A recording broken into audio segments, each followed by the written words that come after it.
નમસ્તે મિત્રો, અહીંયા આપણે જે જાહેર પરીક્ષામાં પ્રશ્નપત્ર પૂછાય છે એના પ્રશ્નો મૂક્યા છે. જોઈએ આપણે. ધ તાજમહાલ.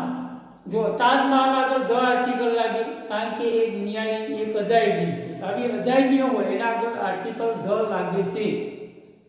ખાલી જગ્યા વોઝ બિલ્ટ.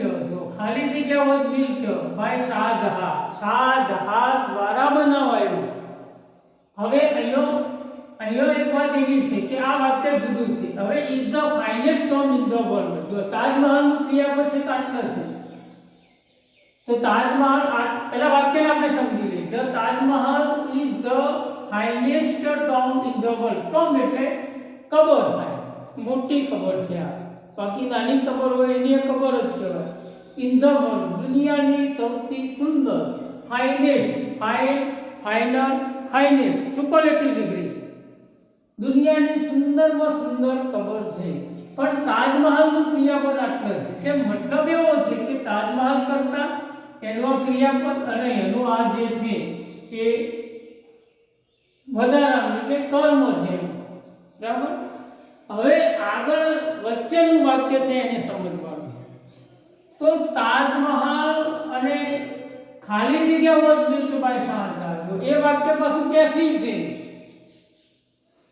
એટલે આપણે બે વાક્યોને જુદા પાડીએ. એક આ વાક્ય જુદું પાડીએ. હવે અહીંયા આપણે ઈટ લખી દઈએ. આ ઈટ લખી દઈએ. It was built by Shahjahan. Shahjahan દ્વારા બનાવાયો છે.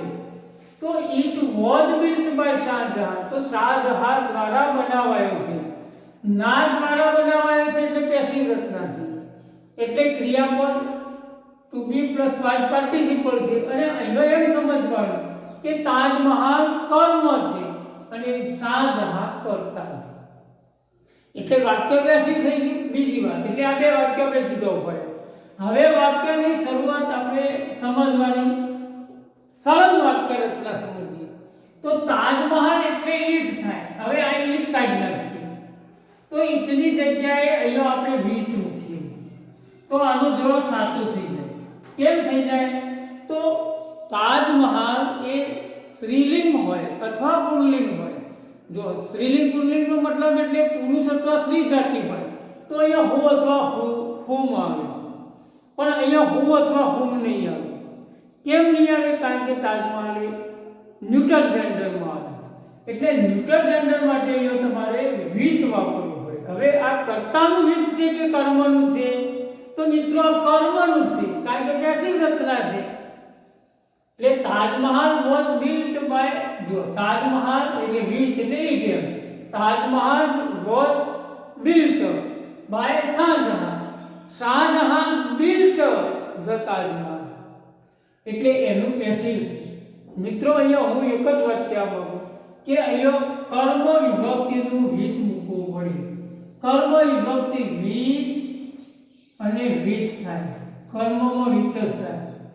આ રીતે તમારે વીજનો ઉપયોગ આ કર્મ તરીકે, કર્તા વિભક્તિમાં વીજ થાય, કર્મ વિભક્તિમાં પણ વીજ જ થાય છે. હવે બીજું વાક્ય જોઈએ. Kush say to Kiya, what are nice place. કુશે કિયાને કર્યું, તો જો સે ટુ છે, શોભનનાર કિયા છે. હવે અહીંયા વોટ આર નાઇસ પ્લેસ. હવે આ વાક્ય ઉદ્ગાર છે. મિત્રો જુઓ, એ સમજી લો, આ વાક્ય ઉદ્ગાર છે. બરોબર સમજો. આ ઉદ્ગાર વાક્ય જો આવું હોય તો આ ઉદ્ગાર વાક્ય જે છે એનું ઇનડાયરેક્ટ સ્પીચનું આ વાક્ય છે. હવે અહીંયા ત્રણ ઓપ્શન આપે છે, વિચ ઇઝ રાઈટ. તો આપણે સેડ ટુ છે અને વોટ આર નાઇસ પ્લેસ છે, તો આવું વાક્ય હોય તો સેડ ટુ નું શું કરો છો? બરાબર, એ તમારે પહેલા સમજવું પડે. હવે એ સેડ ટુ નું તમારે અહીંયા આપેલું જ છે કે જવાબમાં શું છે. તો જવાબ એવો છે કે અહીંયા આગળ એક વાક્ય છે એ જો કુશ એક્સક્લેમ્ડ.